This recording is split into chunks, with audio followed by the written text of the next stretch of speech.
Good afternoon. So we have been discussing the deductions allowed from gross capital gain,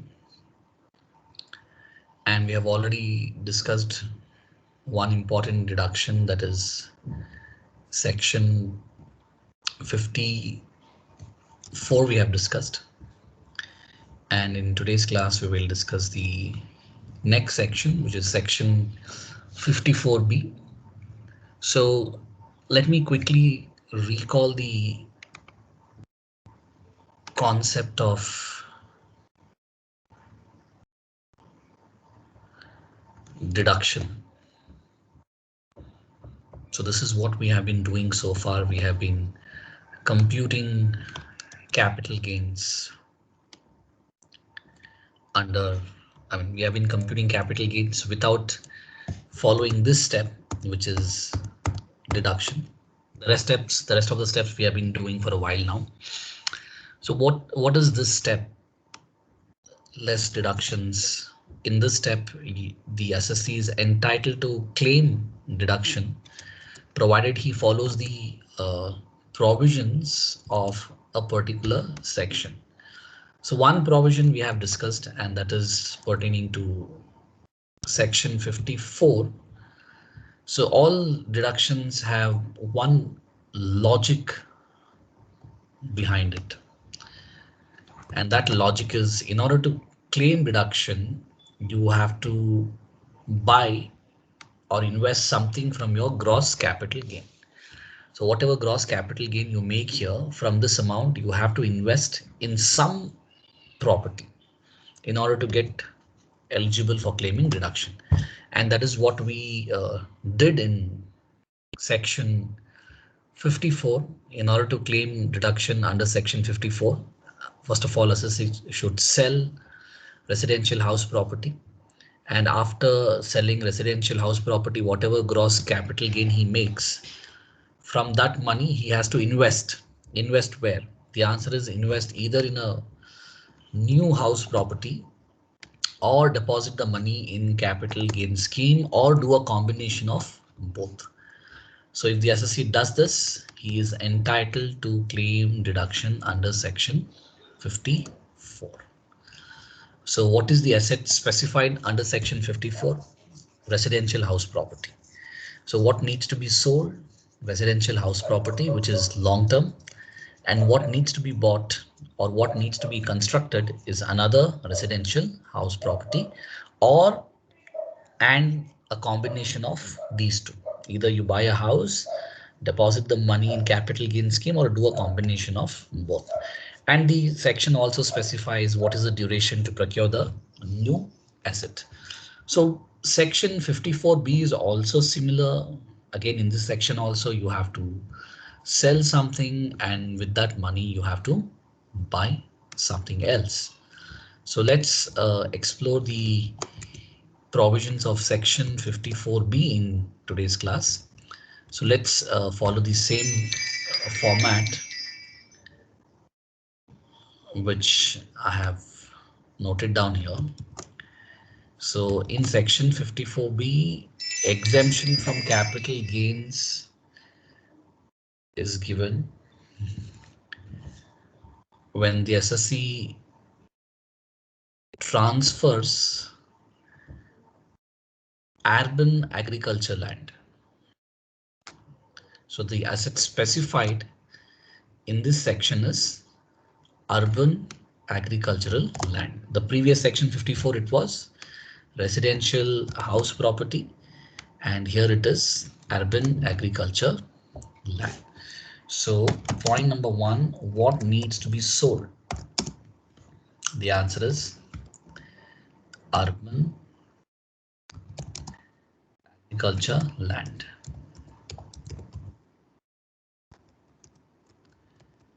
And should it be long term or short term? So that is also important. The land which is being sold, urban agriculture land. So the land which is being sold can be a short-term capital asset, or it can be a long-term capital asset. So that's important. And there is a condition also. So the urban agriculture land which is being sold, by the SSC, this land should be used as agriculture land, right? Sometimes what happens,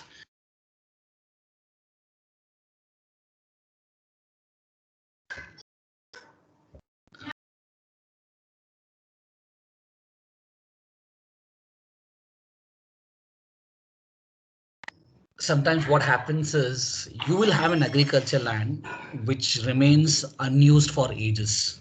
No agriculture activity would have been carried out. The land would have been left like that only. So therefore, Income Tax Department has come up with a clause which says that the land should be used for agriculture purposes during the last 2 years, at least for the last 2 years. So that's the condition. Land which is being sold should be used for agriculture purpose during the last 2 years, either by SSC or his parents also fine. Not necessary that only the SSC should use the land for agriculture purpose. Even if his parents are doing agriculture, it's fine, no problem. But that's the condition. Either the SSC should carry out the agricultural operation or his parents at least for 2 years. So that's an important condition to claim deduction. So what is being sold? We have some clarity now that the agriculture, the property which should be sold is urban agriculture land, which can be short term or long term. But important condition is that the land which is being sold should have been used for agriculture purpose at least for 2 years prior to the date of sale, either by SSC or by his parents. Now, what should be bought? That's the second part of the provision that needs to be answered. What should be bought? What should be bought? So same thing here also. From this, you have to buy a new agriculture land. Simple. Buy new agricultural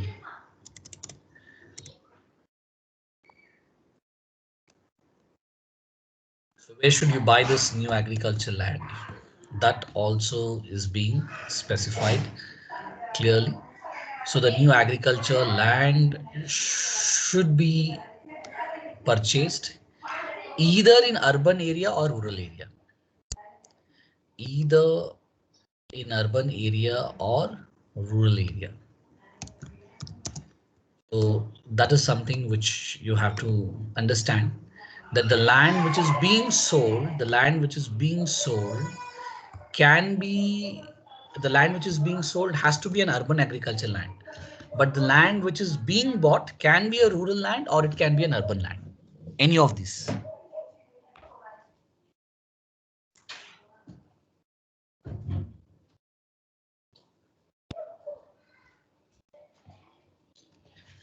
Next comes your time frame.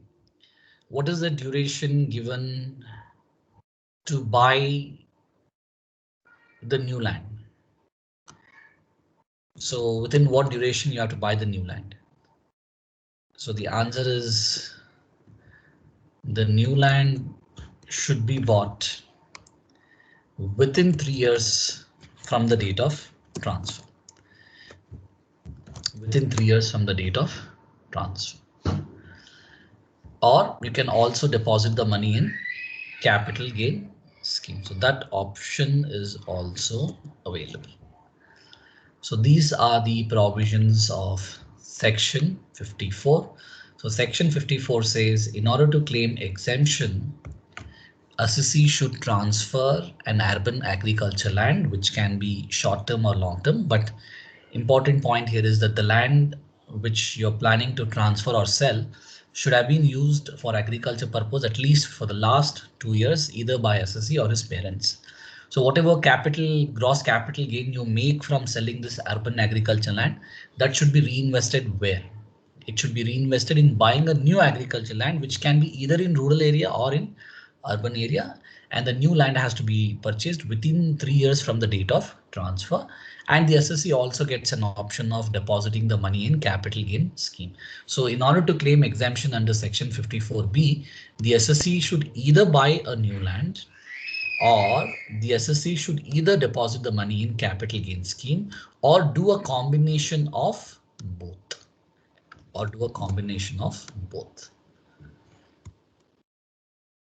Okay, so let's do a question on section 54B. So look at your study material and go to page number 11. On page number 11, we have a question on section 54B, which we shall solve now.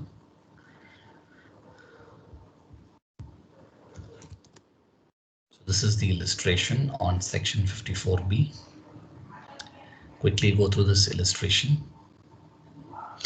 So Mr. Lenin purchased an agricultural land in Mysore city, and this was bought in the year 2010. And this land was sold for 3,90,000 on 31st December 2019. So is this a short-term capital asset or a long-term capital asset? First of all, is this a capital asset or not? What is the definition of capital asset? Capital asset can be anything, but it can't be 4 things. What are the 4 things? Stock in trade, personal belongings with 4 exceptions, rural agriculture land, and the 4th one is specified bonds. So the 3rd one in this is rural agriculture land. So rural agriculture land can't be a capital asset.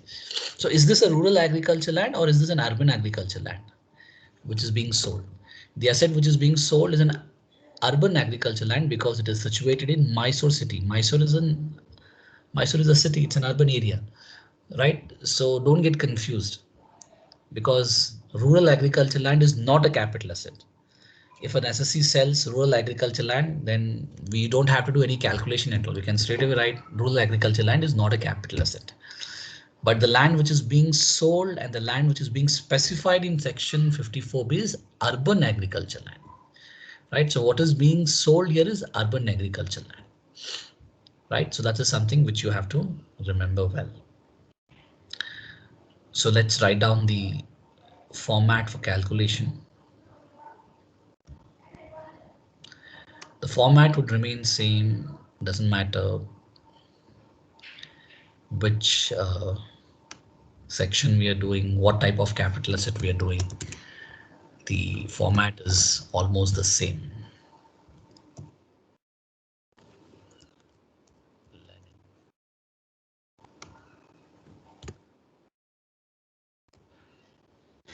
So the amount realized from the sale of agriculture land is 3,90,000. So is there any expense incurred in transferring the property? Transfer expenses, is it there? So transfer expenses was paid. It says the land was sold through a broker for which he has charged 10,000 brokerage. So net sale consideration will be 3,80,000. Now next decision is to decide whether to do indexing or not, or just to take the cost of acquisition. So the answer is agriculture land is an appreciating asset, point number 1. Point number 2, it is an immovable property. So therefore for immovable property, the holding period is 36 months.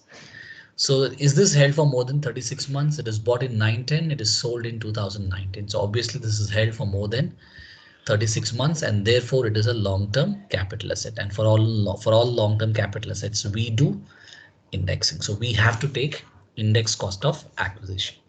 Now, whenever we come to a conclusion that we have to do index cost of acquisition, another important decision that needs to be taken is which equation to be used, because we have 2 equations to calculate index cost of acquisition. First equation is used when the asset is bought before 1st April 2001, which is not the case here. Here the asset is bought in the year 2019, so we can't use this equation.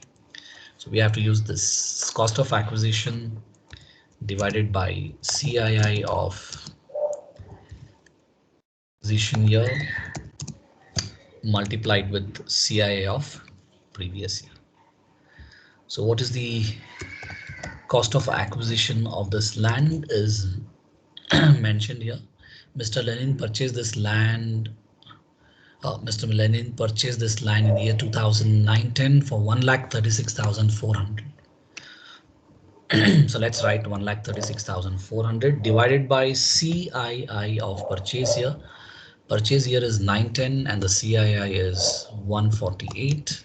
This needs to be multiplied with CII of previous year, which is given here, 289. So let's simplify this. 1,36,400 divided by 148 into 289. So you get 2,66,348.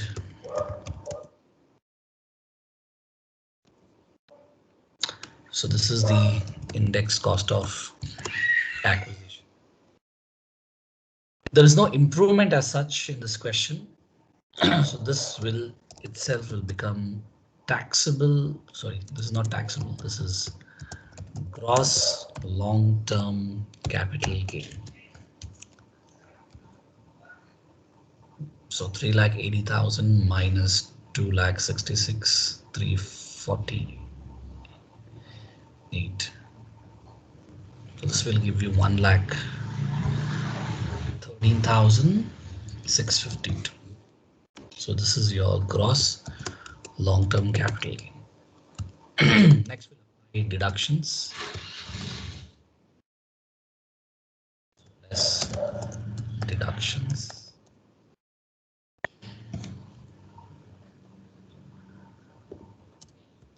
Under section, which section? So under section 54B.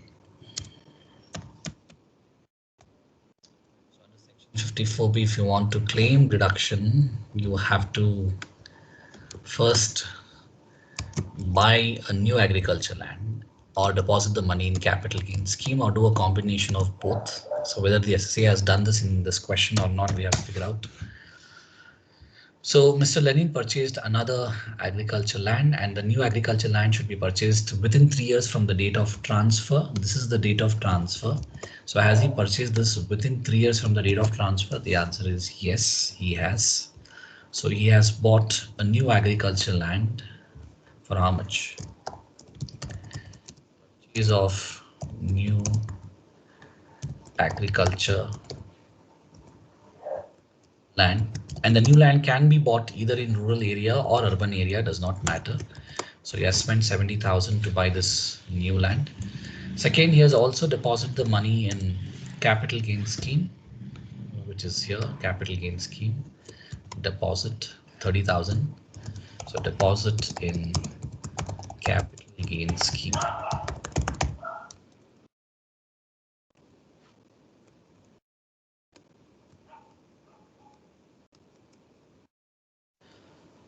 So after claiming all the deductions, if something is left out, that will be considered as taxable.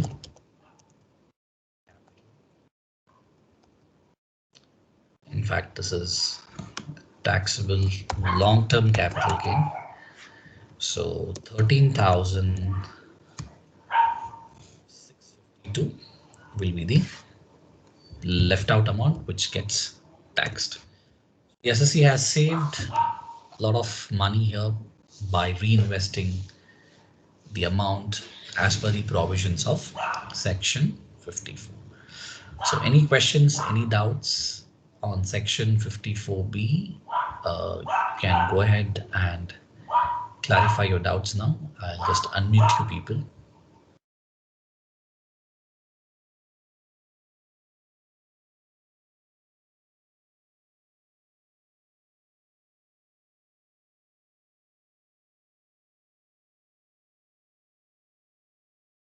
Any questions, please go ahead.